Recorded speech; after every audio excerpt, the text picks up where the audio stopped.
Good morning. We are going to continue with the chapter we were doing last time. That was physical features of India. Yes. Yes. So before we start again, make sure this is a chapter from Standard 9 textbook of geography textbook. Okay. I am not going to show. Okay, this map I'm going to open later, but we have already done the marking of Himalayas the other day. I had also shown you a number of higher what is those hill stations. Remember the previous period. Okay. Now today we are going to start with uh, the. This is just a recap we have already done, and just now I showed you also. It runs from west to east, forming an arc. Okay. It is divided into three ranges. Quick recap again: three ranges. The inner or the greater Himalayas, which are called as the Himadri. Okay, the lesser Himalayas, which are, or the middle Himalayas, which are called as Himachal, and the outer Himalayas, which are called as Shivaliks. Okay, so the Himalayan mountain range is divided into three ranges. You have to remember the names. Himalayas are divided into three ranges. One is the Himadri, that is the inner Himalayas from where the glaciers originate. Okay, many glaciers are present over here. Then it is the Himachal. In Himachal, there are a lot of hill stations. This is the lesser Himalayas, and outside it is the Shivalik. Okay, so if you see that earlier map, I'll show you the textbook map. Then we'll see the layers again, the ranges again. Okay, and Shivaliks contain number of passes. Okay, now, names of the glaciers that day I already told you. How many of you wrote down? I showed you on the map. Yes? Do you remember? And I had asked you that you will locate Ranikhet and tell me in the next period. Okay? Name the three major divisions of the Himalayas from north to south: Himadri, Himachal, and the Shivaliks. Okay, so today we'll continue with the northern plains. Now, when we talk of northern plains, it is formed because of the alluvium that is brought down by the glaciers uh, of the What is the alluvium? alluvium. It's the deposited material, the sand, the silt that the river water carries with it. When water flows, it carries whatever comes in its way, right? So there are a lot of things. Some leaves may be there, some twigs may be there, some soil may be there, some pebbles may be there. Whatever comes in its way, it carries with it and flows. And you have studied in standard 7 that the erosional and depositional activity of the river. So as it goes towards the end, that means when it starts from the mountain, the flow is in full swing. It's very heavy. And slowly, as it goes towards the plain, it doesn't flow with that force. It flows slowly, right?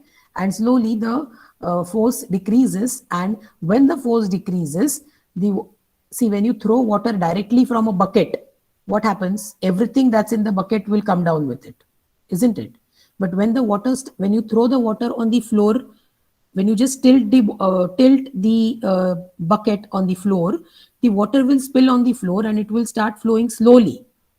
Have you noticed this? And then whatever is on the floor, maybe a pen is lying, or maybe a pencil is lying, or maybe eraser is lying, it will flow with the water, but the force will not be that much. So that activity where it slows down is called as the depositional activity. So basically whatever the river has brought from it, from the top of the mountain, it will start depositing, and that is alluvium. Alluvium is basically all the fertile material, because all that material will help the crops to grow. So when you talk of northern plains, the major activity of the people over there is what? Agriculture. So let's see which are the rivers that originate and bring alluvium from there. Indus, which is also partially in Pakistan, and then Ganga and Brahmaputra. Brahmaputra towards the northeast, okay, which comes from Bhutan and then goes towards northeastern states and then empties in Bangladesh. And Ganga itself is, it originates from the Gangotri Glacier in the Himalayas. So these are the three rivers who bring the silt along with them, and then it gets deposited. So northern plains are formed by the deposition of these three rivers and their tributaries. So is this clear? What are the plains? Is this clear to everyone? Yes, ma'am. Can you Now locate explain? the Yes, ma'am. what you want to explain. See, you know that I gave you example of when you throw the water directly from the bucket, what happens? If that water contains anything, everything comes down together. Correct? Yes. Right? Yes. And when you or take another example, you empty the bucket on a slope. On a slope, you throw that water. The water will come down in full force. Yes. It will come down at a greater speed, correct? And when it reaches the plains, okay, when it reaches a flat land, does it move with the same speed? No. No, the speed slows down, right? So that is Yeah. the time when whatever was brought with that earlier water in full speed, it gets deposited. It doesn't flow now very easily. Since the water is flowing very slowly, whatever hard materials are there, like pebbles, sand, those are heavier than water, right? So those will start accumulating there. Yes, are you understanding? A little bit of science is Okay, there. got it. Got it. So that is Yeah. called as the alluvium. And which rivers bring it? Indus, Brahmaputra, and the Ganga. So when this flows further, it is divided into three sections. So if I show you the map there, um, and if you see the northern plains, they are consisting of Uttar Pradesh, Bihar, Patna, those states, and Punjab. So Punjab, as you all know today, part of Punjab is in India, but then part of Punjab is in Pakistan also. After the boundary was drawn for India and Pakistan, Punjab province was divided in two. One is in Pakistan, one is in India. Yes. So the part which is towards Punjab, present day Punjab of India, okay, is called as the Punjab Plains. All right, it is called as the Punjab Plains. Then after that, towards the eastern side of Punjab Plain is the Ganga Plain, and then is the Brahmaputra Plain. What I'll do is I'll show you on the map as well, the one which we have here. See, this is the northern plain, the green part that I have marked here, right? And this is Punjab. This state is Punjab, right? So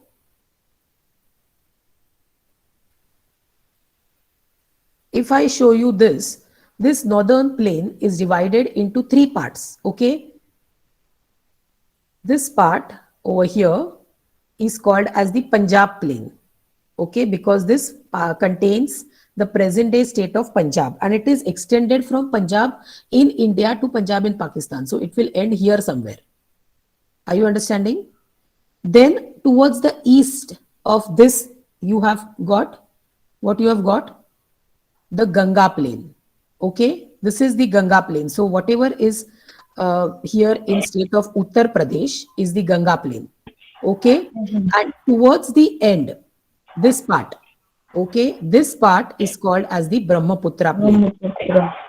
Have you understood? Yes, ma'am. Brahmaputra is the biggest river in India, right? Yes, because of the three rivers which bring the silt with them. So is it clear to everyone? Do you remember in your lower classes in grade 7, you had studied one chapter in history in which they had shown you certain names of the Persian terms, right? So one term was Ab. Ab means water. Okay, Ab means water. So this Punjab is made up of two words. Panj. Panj means panch, five. Okay, and Ab means water. So Punjab is drained by five rivers. Okay. So which are these five rivers? That is Jhelum, Chenab, Ravi, Bias, and Satluj. These are the rivers. These are the rivers which are draining the land of Punjab, or that is draining the Punjab plains. Okay. So most of that land contains how many rivers Punjab contains? Now I took five names, right? That is why the Five. name Punjab: Jhelum, Chenab, Ravi, Bias, and Satluj. So this section, if you see, uh, dominates what is called as Doab region. If you have seen in history, many of the rulers impose taxes in Doab region. What is Doab? Just as Punjab, what can be Doab? Ma'am, two rivers. Land between two rivers. So land between two rivers will be very fertile, right? So people can produce lot of agricultural produce. So that is the reason rulers expected lot of taxes or revenue from that place, because first and foremost it is a plain, it is a fertile land, because it has rivers depositing its alluvium over there, so it's a fertile land, right? So a lot of agriculture can be done there. Okay, now based on okay, so now what we saw was the division based area wise. Area wise it is divided into three. Which were the three? Punjab plain, then Punjab plain, Ganga which was Plains. Ganga Plain. and the Brahmaputra. Indus. Now, Brahmaputra. okay, now if we see through the relief feature, okay, through the relief feature means what type of land is created. Okay, through the relief features, we have four divisions. All right, one is Bhabar. Now pay attention. You have been asked a question in assignment about this, right? Bhabar, which is formed by river deposits. Now you have to remember, Bhabar lies parallel to the Shivaliks. Like last, when you see the parallel, the arc towards the northern side of India, which forms the Himalayas, the outer range is Shivaliks. So Bhabar lies parallel to Shivaliks, and what does it bring with it? It brings bigger pebbles. The bigger pebbles start getting deposited over there, and um, that forms the Bhabar. Okay, the relief feature that is created is Bhabar. So the river slows down here because the pebbles have already been deposited, and now the river will flow very, very slowly. And basically, what came with a great force from the heights has now reduced. So basically, the streams and rivers, you may not see their existence there. That much they slow down. Okay, the next relief feature that is created is the Tarai. Okay, Tarai is a swampy or marshy region which is created because of the moisture that is left behind by the rivers, river water. Okay, so this place is very useful for growing. I mean, it has many forested lands, and a lot of wildlife, flora and fauna is available here because of the forest. But in present day, what they have done is, now Tarai is also, Nepal also contains this Tarai. Okay, now many these forests are cleared nowadays because people want to bring that land under agriculture or for people to stay. The third is Bhangar. Bhangar is older alluvium. When the river water flows and floodplains are created, the floodplains are having a depression in between and a tableland kind of thing, flat land outside. Remember in grade 7 you have done that. So the tableland is Bhangar. It contains the alluvium which was brought years back. Whereas Khadar is the one which present also river brings. So each year this Khadar gets renewed. So each time the river floods, whatever deposits are brought with it is what is a part of Khadar. So will you remember this? Will you remember this? Based on relief features, it is divided into Bhabar, Tarai, Bhangar and Khadar. Okay. Bhabar, remember this way. Bhabar is larger pebbles which are deposited. Tarai is the land which is created because of this moisture in the land because of river waters. Bhangar is the older deposits, already what was deposited years back, and Khadar is the new one, new deposits. Okay, now keeping this in mind, why do you think northern plains are considered to be very, very productive for agriculture? So it is a fertile land which is useful for agriculture, and since it's a plain land, lot of infrastructure could also be easily built over there. Okay, so it is formed by plains of deposition of three rivers and its tributaries, and the deposition of alluvium makes it a fertile place. Now we move to the third one, that is the Peninsular Plateau. The Peninsular Plateau is the oldest landmass. You know what is, when I showed you the map, the whole the V part of India, which goes into the Indian Ocean. Remember that? That part is called as the Peninsular Plateau. Now that was formed because of which land? The Gondwana land. In the first period, we had seen that the theory of continental drift, when it was broken into Laurasia and Gondwana land. So the southern part of India is a part of Gondwana land, and that is why it is the oldest landmass. Now it is composed of old crystalline, igneous and metamorphic rock. Okay. Now which river divides the plateau and what are the most prominent features of Deccan Plateau. Okay. Now, Deccan Plateau, the upper, when I showed you that map, I told you that it is divided into two parts. I had written one word Central Highlands, and the second word was Deccan Plateau. Okay. Now, Deccan Plateau, on the either side of Deccan Plateau, you will have what is called as uh, this Eastern Ghats and the Western Ghats. Okay, so now what is the Eastern Ghats and the Western Ghats? If you see uh, the Eastern Ghats, there is a difference between Eastern Ghats and Western Ghats. Eastern Ghats are dissected by rivers, so irregular and discontinuous. And in Western Ghats, the elevation is higher, increasing from north to south. When I show you the map now, I'll explain you all this again because I can't show both the things together. So I'll open the map again and then I'll show you what it means. Okay. So you have to remember that this is continuous. Western Ghats is a continuous elevation, whereas Eastern Ghats is not continuous. It is broken down in between by rivers, presence of rivers. And the distinct feature over here is the soil that is found is black in color and it has or what is referred to as the volcanic soil. Okay, it is referred to as the volcanic soil because the peninsular plateau has come into existence because of the uh, formation of volcanoes. All right, now we come to the Indian desert. Who can tell me the characteristic features of a desert? Anyone can tell me features of desert? Low rainfall. Low rainfall, correct. Then Ma'am, fertility. less fertility because of sandy plains. Yes, it contains Extreme loose soil. temperature. Okay, extreme Sandstorms. temperature. And High temperature. Sandstorms. okay, and what are those features that are formed in the desert because of the deposition of wind? Which are the ones features that are formed? Ma'am, sandstorms. Yeah, sandstorms. But when the sand gets lifted from one place and gets deposited to other place, you see those small hill-like structures. Yes, Sand Sand sand dunes. dunes. dunes. Sand Sand. dunes. But the special feature over here is that these sand dunes are called as barchans. What are barchans? Barchans are so if you see the desert area, it ranges from Aravali range.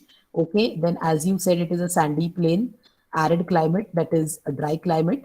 Then low rainfall. All this you already told. We were discussing what are barchans.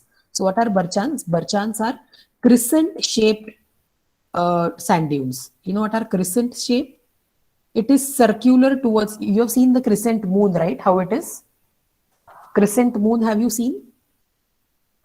Yes, ma'am. It Yes, ma'am. is the circle is the circumference. Have you seen? One side the circle is outside and the other side it is too much inside. Have you seen crescent shape? No? Okay. I'll show you later. I'll show you the picture in the textbook. Okay. So it is characterized by crescent shaped sand dunes, which is called as barchans. Okay. Now, why is there low vegetation cover in the Indian desert region? Why is there low vegetation? Ma'am, can I? Yes. Ma'am, there is a low vegetation in the Indian desert region because of low rainfall and high temperature climate. The land present there is not fertile. That's why there can be no agriculture formed. That's why there's a low vegetation. Okay. Okay. All right. Now we come to coastal plains. Okay, coastal plains are again divided in three parts. Okay. On the western side, as you all know, the coastal plains on the western side, it is having Arabian Sea, and on the eastern side, it is having what?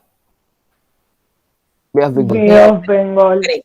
Bengal, and down south and down directly down is the Indian Ocean. Indian Ocean. Okay. Now, if we see this Indian Ocean. this feature, that is the coastal plains, it is divided into three parts again: Konkan, Kannad, and Malabar Coast. So Konkan is that plain, that coastline between Maharashtra and Goa. okay, between Maharashtra and Goa. Then the Karnataka coastline is called as the Kannad Plain, and the name comes obviously from the language that is spoken in that province. And lastly, that is the Kerala coastline is called as the Malabar Coast. Okay, so again, when I open the map, I'll point out the uh, things to you. Okay, then on the eastern side, it is divided in two parts. One is northern Sarkars, and that is the area between Eastern Ghats and the Bay of Bengal. Okay, the whole area between Eastern Ghats and the Bay of Bengal is divided into two sections. One is northern Sarkars and one is the Coromandel coast. Okay, so if you see, northern Sarkars is mostly the part which is present in Orissa, and Coromandel coast is the one which is present in the lower part, that is Tamil Nadu and Andhra Pradesh. Okay,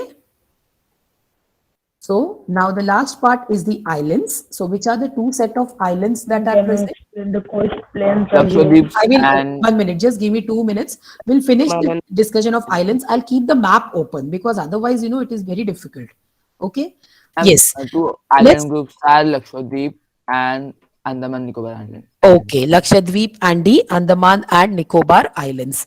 Okay. And now what I will do is we'll quickly finish this PPT and then I'll open the map. Okay. So Andaman lies in the Bay of Bengal. Okay. It is elongated chain of islands extending from north to south. Okay, it goes from north to south and it is considered to be of strategic importance to the country. Okay, this lies on the which part? Eastern or western? Eastern. Eastern part. Okay.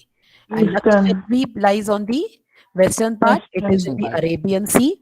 The total area is 32 square kilometers. It has great diversity of flora and fauna. Okay.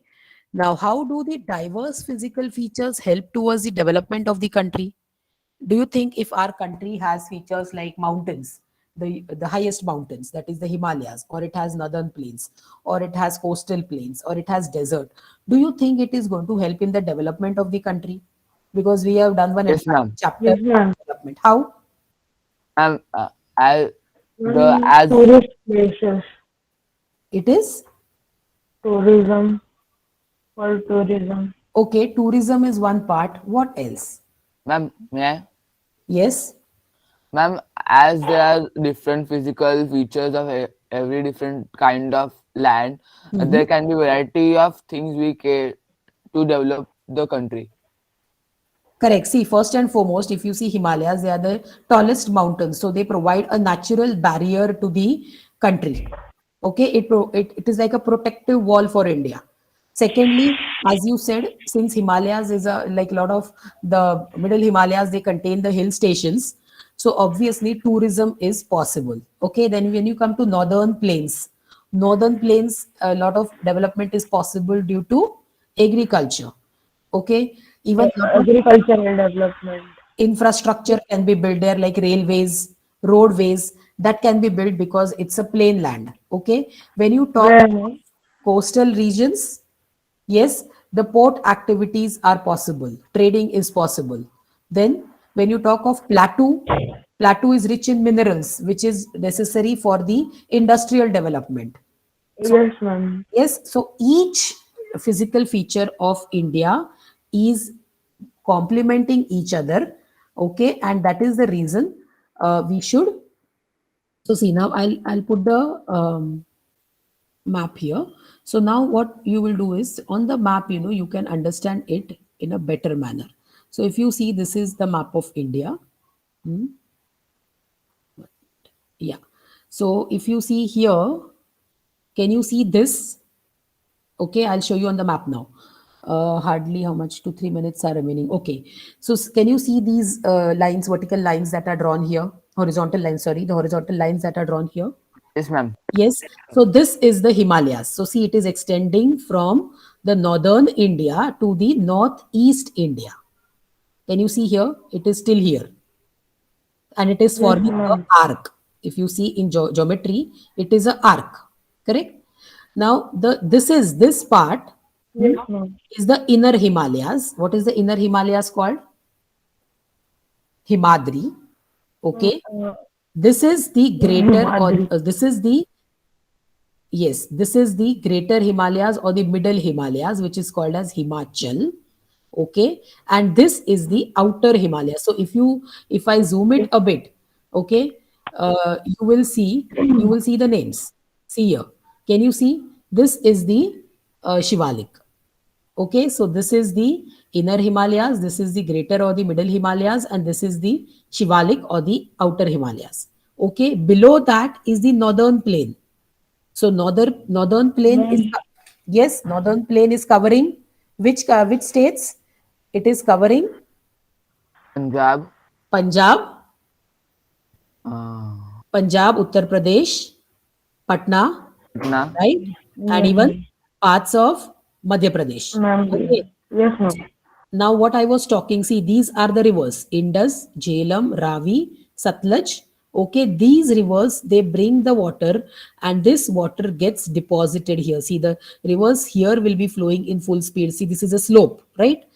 And then it comes to a plain land here.